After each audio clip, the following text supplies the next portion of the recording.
"She's not a real lawyer," my brother said, loud enough for the whole boardroom to hear. "She's just here because Dad felt guilty." The room went quiet for exactly 2 seconds. Then someone coughed, and the meeting continued like he hadn't said anything at all. I stared at the water glass in front of me. I didn't look up. I didn't respond. I just breathed through it, the way I'd learned to breathe through everything in that family. "My name is Renata Voss. I'm 31 years old. I graduated top of my class from Osgoode Hall Law School, and I have been a practicing litigation attorney in Toronto for 6 years. I've argued cases before the Ontario Superior Court. I've won settlements that made the front page of the Financial Post.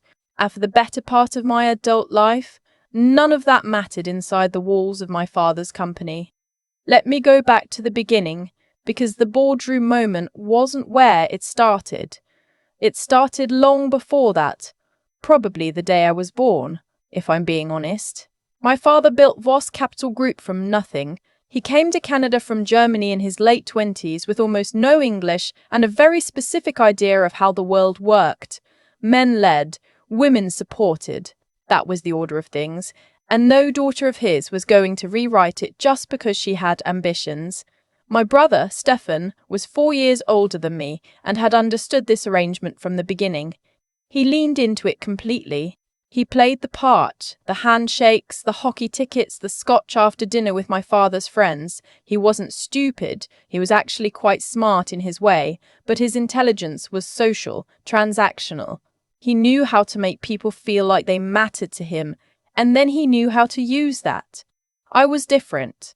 I was quiet. I read too much. I asked questions that made my father uncomfortable at the dinner table, about contracts, about how interest worked, about why the family's numbered company was structured the way it was. He'd look at me over his reading glasses and say, "You think too much for a girl your age."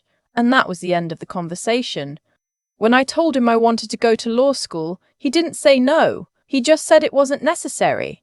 He said Stefan would be running the business eventually, and I would be taken care of.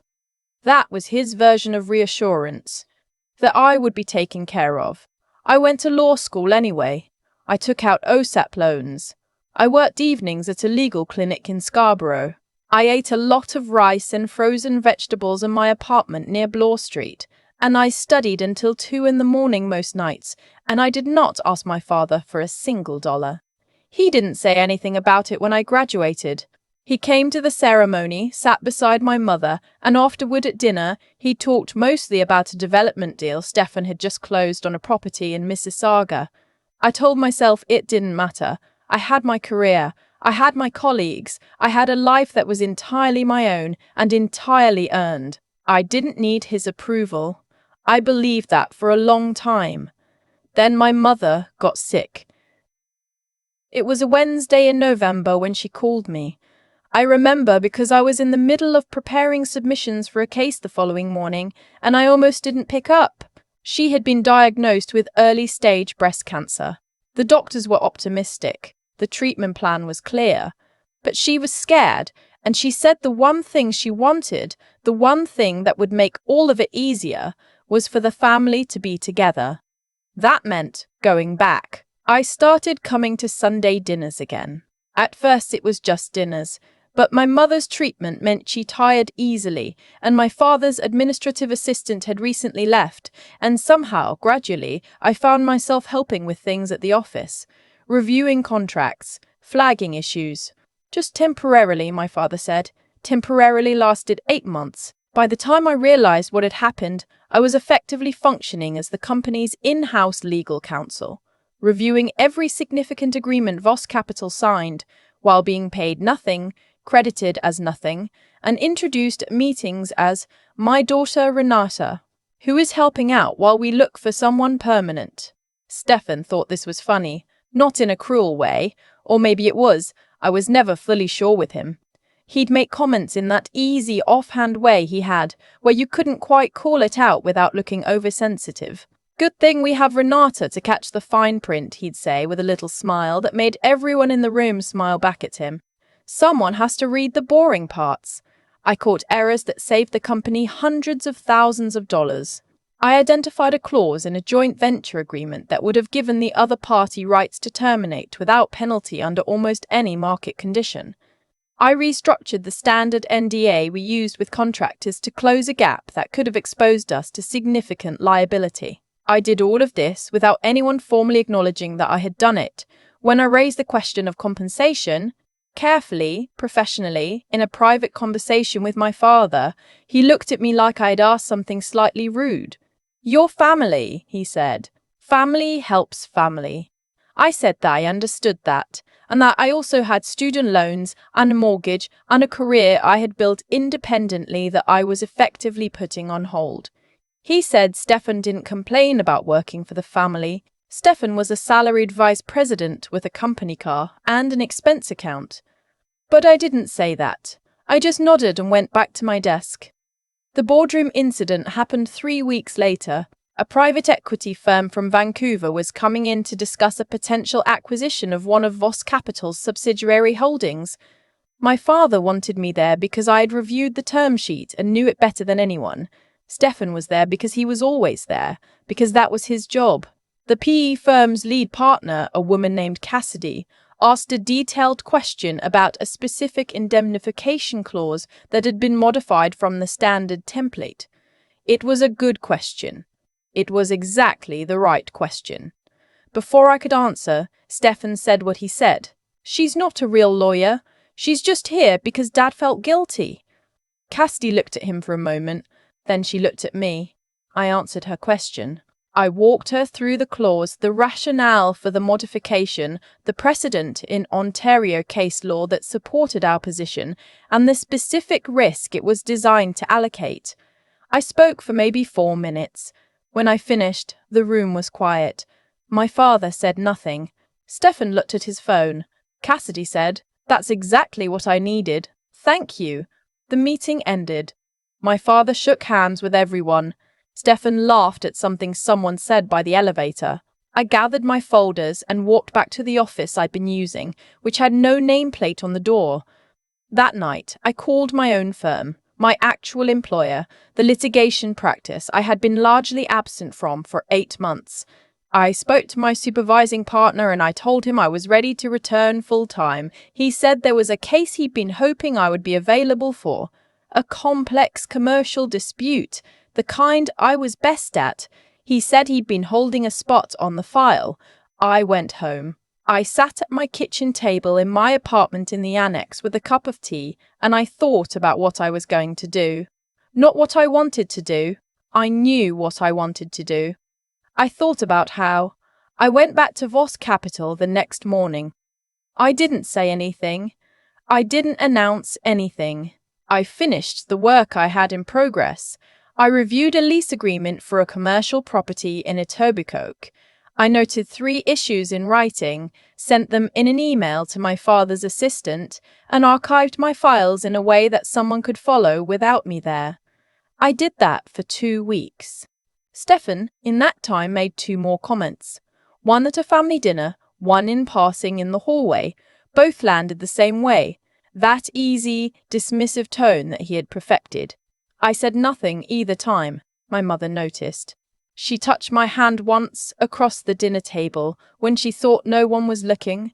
I submitted my formal resignation from my informal role on a Thursday. I sent it by email to my father, copied his assistant, professional, brief, warm in tone. I thanked him for the opportunity. I said I was returning to my practice full-time due to a significant case commitment. I did not explain further.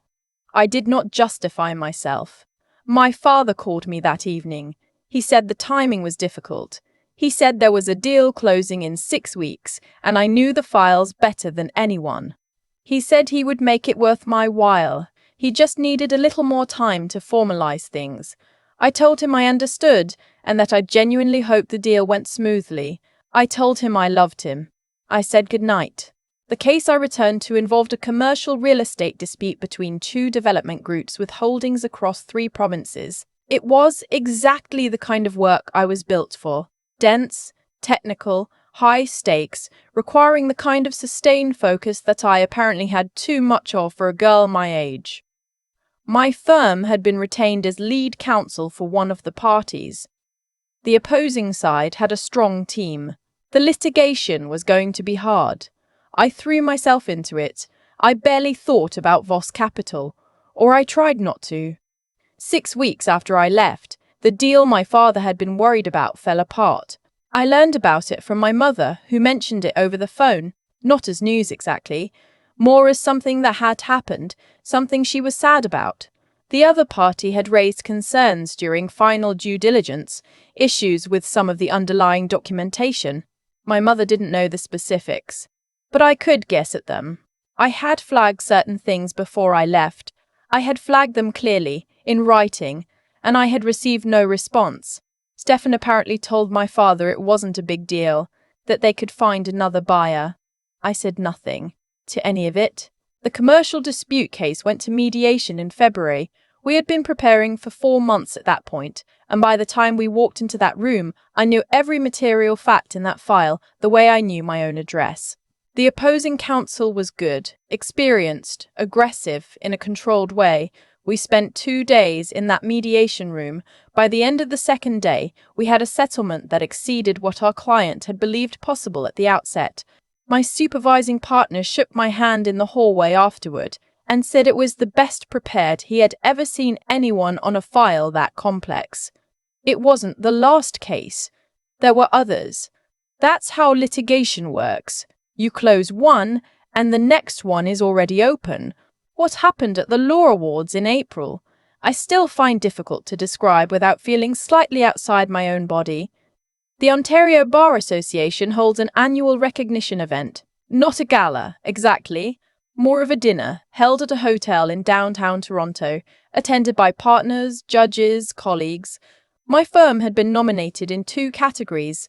I wasn't expecting anything in particular. I went because my supervising partner asked me to, and because I genuinely like the people I work with. The award for excellence in commercial litigation went to our team. That alone was something. But then the UBA president spoke for a few minutes about the case, the complexity of it, the duration, the result. And she mentioned me specifically, by name. She said something about the quality of preparation, about the way the matter had been handled, about the outcome for the client. She used the word exceptional. She used it in the same sentence as my name. My supervising partner started clapping before she finished the sentence. I walked up to the front of that room in a hotel in downtown Toronto, in the building 12 minutes from the office where my brother had told a room full of people that I wasn't a real lawyer, and I accepted that award from the president of the Ontario Bar Association. I thought about saying something, and then I thought better of it. I thanked my team. I thanked my client. I said it had been the kind of case that reminded you why you went to law school, and I sat back down. My father was not in that room, but he heard about it because Toronto's legal and business community is smaller than it seems, and because Cassidy, the partner from the Vancouver PE firm, who had remembered me, who had looked me up after the Voss Capital meeting, was at a separate event that same week and apparently mentioned it to someone who knew my father's circle. He called me the Sunday after. We had our usual conversation, careful and warm on the surface, the way our conversations had always been. Near the end, he said, "I heard you received some recognition." I said, "Yes." He said, "That's good, Renata. That's very good." There was a pause. Not a long one. "I should have done more," he said, "at the company. I should have." He stopped. "You deserved better than what we gave you there." I had waited a long time for some version of those words. I had imagined it would feel like something enormous, like a door opening onto a different room. Instead, it felt quiet, like the end of a long drive when you finally turn off the engine and just sit for a minute before going inside. "I know, Dad," I said. We talked for a few more minutes. He asked about my mother's next appointment. I asked about a property he was selling in Oakville. It was an ordinary conversation. It was the most ordinary conversation we had ever had. Stefan sent me a text 3 days later. It said, "Heard you won something. Congrats." I read it once. I put my phone face down on my desk and went back to the motion record I was reviewing. That's the thing no one tells you about being underestimated for most of your life. When the recognition finally comes, it doesn't feel like winning. It doesn't feel like revenge either. Not the way people imagine revenge feels. It just feels like clarity. Like something that was always true finally becoming visible to the people who refused to see it. I had always been a real lawyer. I had been one long before that boardroom, long before the award, long before my father's quiet Sunday phone call. I knew what I was worth. I just had to be patient enough to let the record speak for itself. I think about that boardroom a lot, not with anger anymore, more like you'd think about a photograph of yourself from years ago, someone you recognize but don't quite inhabit anymore. My brother said what he said in front of a room full of people, and I said nothing. I answered the question that had been asked of me. I gathered my folders, and I walked out. That was all. What I've learned, and I mean really learned, not just understood in the abstract the way you understand things before they cost you something, is that the actions you take when no one is watching are the ones that eventually speak the loudest in the rooms that matter. For 8 months, I reviewed contracts I wasn't paid for, flagged risks no one thanked me for catching, and showed up every morning to a desk with no nameplate on the door. I could have cut corners. I could have let things slide, told myself I owed them nothing since they were giving me nothing. But I didn't, because I knew the difference between work done right and work done just enough. And I wasn't willing to blur that line even when the only person who would know was me. That's not virtue in some abstract sense. It's just who I needed to be to live with myself. The intelligence piece, and I don't mean credentials, I mean the discipline of actually thinking clearly under pressure. That showed up in the mediation room, not the classroom. Osgoode gave me the tools. The 2 days I spent across the table from opposing counsel who was very good at his job taught me what those tools were actually for. You can know the law and still lose if you can't read a room, if you can't hold your ground without showing your cards, if you can't stay 2 steps ahead while appearing entirely composed. Stefan was smart in his way. He just used his intelligence to manage impressions rather than to build something real. The difference between those two things caught up with him eventually, the way it always does. And the staying power. That's the part I find hardest to explain to people who ask about it. There's a particular kind of exhaustion that comes from being overlooked consistently by people who are supposed to see you. It's not dramatic. It doesn't arrive all at once. It's just this low, steady weight you carry into rooms where your presence is treated as incidental. Getting through that without becoming bitter, without becoming small, without starting to believe the version of you that they reflect back. That took more out of me than any case I've ever argued. Some mornings I drove to that office and sat in the parking lot for a few minutes before going in, not because I was afraid, just because I needed to remind myself of what I knew to be true before I walked into a room that would try to make me forget it. The award didn't change who I was. My father's phone call didn't either. What changed was simply that the record had caught up to the reality. That's all recognition ever is. Reality becoming visible to people who weren't paying attention before. Renata Voss was always a real lawyer. She just had to be patient enough to let the work prove it.